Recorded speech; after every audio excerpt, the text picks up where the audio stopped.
Horror कहानियाँ थी।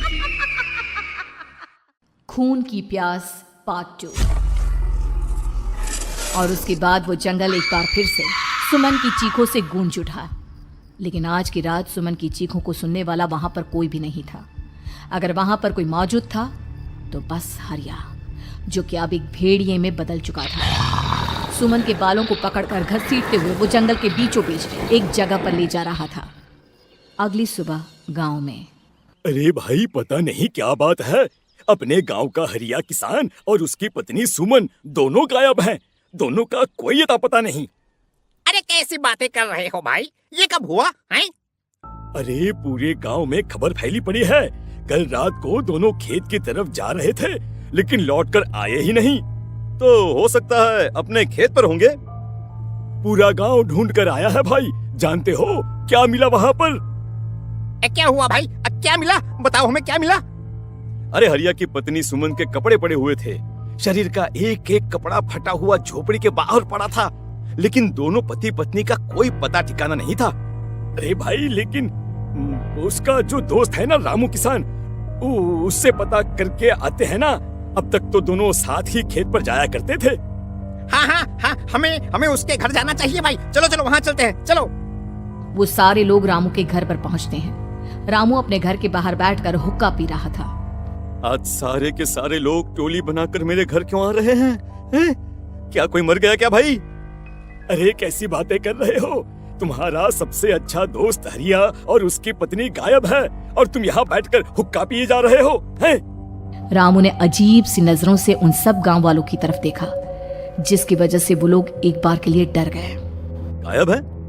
अरे गायब नहीं है, मुक्ति मिल गई है। उन दोनों को मुक्ति मिली है। इस दुनिया में आकर हर इंसान पाप करता है, और उसे उसके पापों के लिए मुक्ति मिलना बहुत जरूरी है।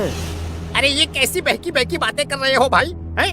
और इसका चेहरा अजीब सा क्यों लग रहा है? लगता है दोस्त के मरने का गम बैठ गया है। पागल हो गया है शायद ये पागल। ये बात सुनते ही रामू चीख कर जोर से चिल्लाते हुए कहता है, पागल मैं नहीं हूँ, पागल तुम सब हो। और ये शैतानी जंगल अब तुम में से किसी को नहीं छोड़ने वाला, सबको खा जाएगा। याद रखना मेरी बात। शैतानी जंगल? कैसा शैतानी जंगल? लगता है रामू पागल हो चुका है। हमें यहाँ से चलना चाहिए भाई। चलो चलो चलो। तभी रामू की पत्नी बाहर आती है। नहीं, आप लोग इनकी बात का बुरा मत मानिए। 2 दिन पहले हरिया के साथ खेत पर गए थे। जब से वहाँ से आए हैं तब से ऐसी ही बातें कर रहे हैं। भगवान जाने ऐसा क्या देख लिया उन्होंने, खेत में कुछ भी बड़बड़ाते रहते हैं। लेकिन गांव के लोगों ने कमला की कोई बात नहीं सुनी और वो सब वहां से चले गए। रात अब धीरे धीरे ढलने लगी थी। तभी अचानक किसी ने धीमी सी आवाज में रामू को पुकारा। रामू, आ जाओ, मैं तुम्हारा इंतजार कर रहा हूँ। और सुनो, अपनी पत्नी को साथ लेकर आना, नहीं तो काम अधूरा रह जाएगा। ये आवाज सुनते ही रामू के चेहरे पर शैतानी मुस्कुराहट आ जाती है। वो धीमे कदमों से अपने घर के अंदर आता है। क्या हुआ? तबीयत ठीक है ना अब आपकी? मैं तुझे अपने साथ खेत पर ले जाने आया हूँ, चल। मैं तुम्हारे साथ कहीं नहीं जाने वाली। मुन्ना गहरी नींद में सो रहा है और उसे अकेला छोड़कर मैं तुम्हारे साथ खेत पर नहीं आ सकती। वैसे भी तुम्हारे उन खेतों में भगवान जाने कौन सा राक्षस घूम रहा है, मुझे तो डर लगता है। रामू गुस्से में दांत पीसता अपनी झोपड़ी से बाहर आ जाता है और कमला गहरी नींद में अपने बच्चे के साथ सो जाती है। तभी अचानक रात को रामू की झोपड़ी के ऊपर एक साया वही गाना गुनगुनाते हुए घूमने लगता है जो हरिया के मोबाइल में बजा करता था। मैं मौत जो बसरी है चारों ओर, जो आएगी कहीं से निगल जाएगी सबको। मैं मौत अब मैं छोड़ूंगी नहीं किसी को।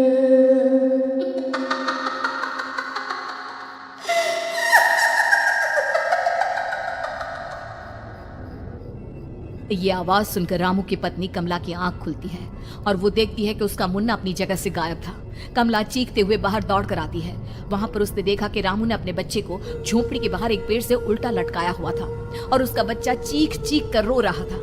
वहीं दूसरी तरफ एक साया बच्चे के ठीक नीचे आग जलाकर उसके चारों तरफ हैवानों की तरफ नाच रहा था। छोड़ दो मेरे बच्चे को। अरे क्या कर रहे हो तुम? शर्म नहीं आती तुम्हें अपने ही बच्चे को इस तरह मौत के हवाले करते हुए? अपना बच्चा? किसने कहा ये मेरा बच्चा है?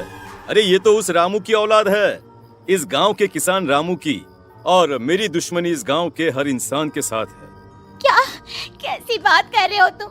और ये औरत कौन है? ये मेरे बच्चे को खा जाएगी।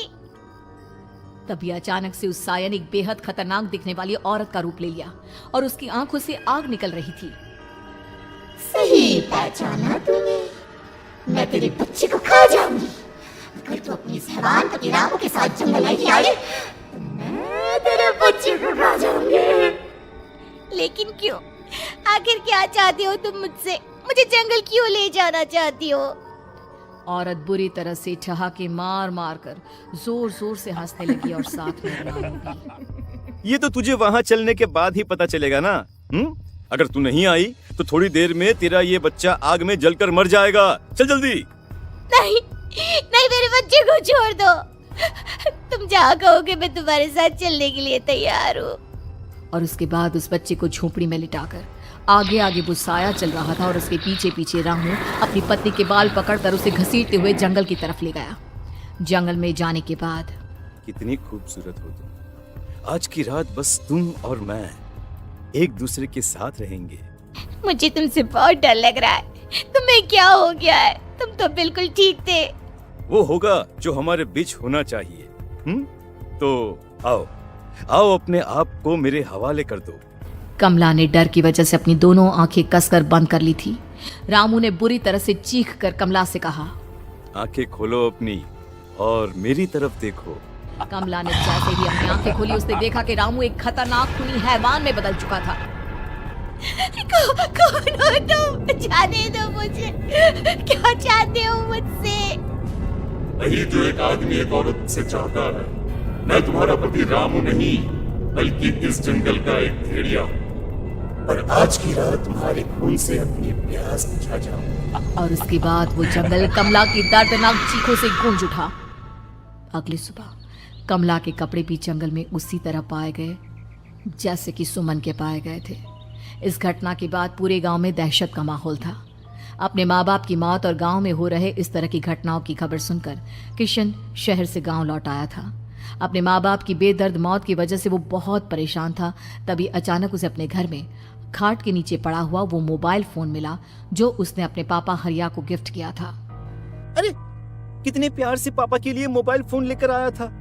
इसे एक दिन भी काम में नहीं ले पाए। और आखिर कौन है जो गांव में इस तरह की हत्याएं कर रहा है? क्या है इन सब के पीछे? क्या है? मुझे पता करना ही होगा, वरना एक दिन पूरा का पूरा गांव खाली हो जाएगा।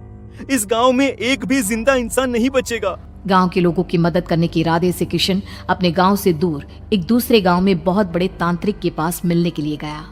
तांत्रिक बाबा, अब आप ही कुछ उपाय बता सकते हैं। भगवान जाने हमारे गांव को किसकी नजर लग गई है। नजर नहीं लगी है, किसी ने तुम्हारे गांव को बद्दुआ दी है। किसी सताई हुई आत्मा का प्रकोप है और अब वो पूरे गांव में किसी को नहीं छोड़ेगी जब तक उसकी आत्मा को शांति नहीं मिल जाती। अरे लेकिन ऐसा कौन है बाबा? किसकी आत्मा है और कैसे मिलेगी उसे शांति? मौत है, मौत कहीं से भी आएगी और सबको निगल जाएगी। इससे बचने का सिर्फ एक ही उपाय है, लेकिन उस उपाय को करना आसान नहीं होगा। जो भी उस उपाय को करने की कोशिश करेगा उसकी जान जा सकती है। भले ही मेरी जान चली जाए, लेकिन मैं अपने गांव के लोगों की जान बचाने की पूरी कोशिश करूंगा बाबा। तो ठीक है, फिर अगली अमावस की रात जैसा मैं कहता हूँ वैसा ही करना। अमावस की रात तांत्रिक के बताए अनुसार किशन अपने साथ केरोसिन लेकर जंगल की तरफ चल पड़ा। उसके हाथ में देवी के मंदिर का सिंदूर भी था। किशन जंगल के बीचों बीच पहुंचा। ये देखकर उसकी आंखें फटी की फटी रह गई। वहां एक उबलते पानी का तालाब था और कई लोगों की लाश लटक रही थी। किशन के माँ बाप की लाश भी वहीं थी। माँ, बापू, क्या हो गया? ये क्या हो गया? तभी वहां पर एक औरत और आदमी आते हैं। उन्हें देखकर किशन चौंक जाता है। गोपाल काका, आपकी तो 5 साल पहले मौत हो गई थी। और निर्मला काकी, आप? हाँ, मौत तो हो गई थी, लेकिन तुम ये नहीं जानते कि हमारी मौत कैसे हुई थी। क्या कहना चाहते हैं आप? कुछ नहीं, बस ये जान लो कि अब इस गांव में कोई जिंदा नहीं बचेगा। लेकिन क्यों काकी? क्योंकि 5 साल पहले इन गांव वालों ने मुझे डायन बताकर पत्थर मार मार के मार डाला। मेरी कोई गलती नहीं थी। गांव का एक बच्चा क्या लापता हुआ, सारा इल्जाम मेरी पत्नी पे डाल दिया। और जब मैंने निर्मला की जान बचाने की कोशिश की तो मुझे भी मार डाला। आपके साथ ये बहुत गलत हुआ काकी, लेकिन आप जो कर रहे हैं वो भी सही नहीं है ना? तुम यहाँ से चले जाओ वरना तुम भी नहीं बचोगे। हमारी आत्मा पिछले 5 साल से मुक्ति के लिए भटक रही है। चले जाओ यहाँ से। मौका देखकर किशन सिंदूर उन दोनों के ऊपर डाल देता है। उनका शरीर जलने लगता है और वो भयानक तरीके से चिल्लाने लगते हैं। अगले ही पल किशन उनके ऊपर कैरोसिन डाल देता है और वो दोनों जल जाते हैं। किशन अपने माँ बाप और दूसरी लाशों का अंतिम संस्कार करवाता है और अपने घर लौट आता है। लेकिन वो अभी भी इस बात से अनजान है कि मोबाइल अभी भी बज रहा था। मैं